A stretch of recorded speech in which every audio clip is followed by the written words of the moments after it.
The gospel is speaking loud and clear. We meet a woman who wasn't supposed to belong. She was a Syrophoenician, a Gentile. In other words, she was an outsider. Yet she approaches Jesus with boldness, begging for her daughter's healing. She took a risk for the sake of mercy. At first, Jesus seems to hesitate. He says to her, "Let the children be fed first. It is not right to take the food of the children and throw it to the dogs." Honestly, that sounds like a rude response. But what she does inspires me. The woman doesn't walk away, nor does she argue. Instead, she presses forward and replies to Jesus, "Even the dogs under the table eat the children's scraps." She sees an opening. She takes it. The term children referred to the Jews, while the dogs was a common, the harsh reference to the Gentiles. Her response is a bold act of faith. She is saying that even outsiders could partake in God's mercy and God's healing.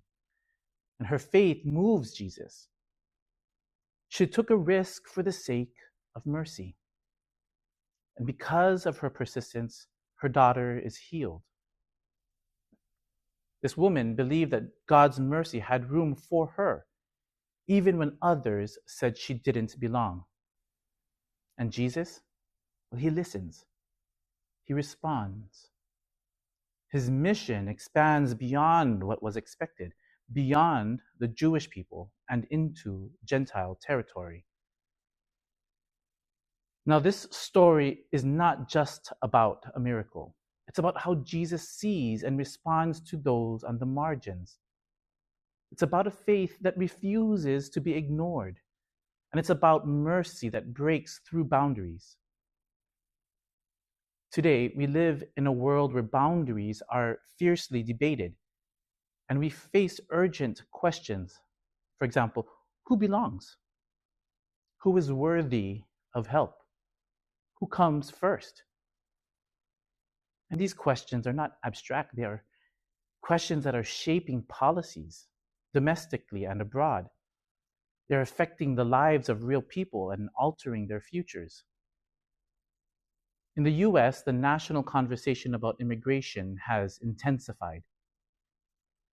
The reality is families are being separated, people are being pushed away, and the justifications are familiar. They are rooted in the idea that some must come first, and therefore there isn't enough to go around, and therefore that the well-being of others must then wait.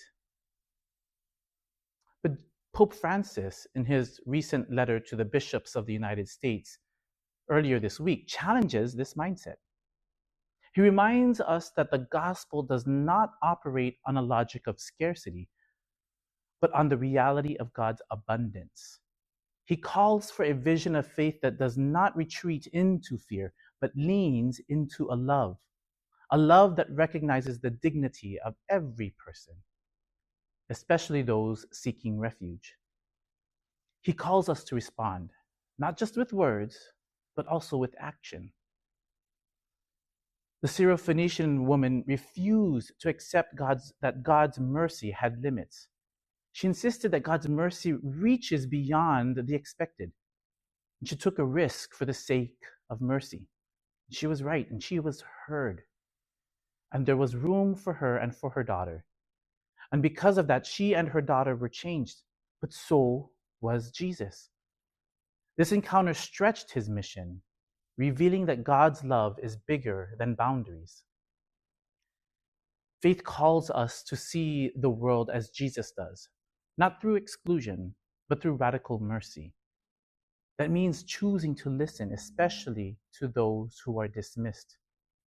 It means to stand up when the gospel asks us to speak, even when it's inconvenient. It means being like the mother concerned for her daughter's health and taking the risks necessary for the sake of mercy. The Phoenician woman didn't let the first no be her final word. She believed there was room at God's table, even for those who are considered outsiders. And she was right. There was room then, and there is room now.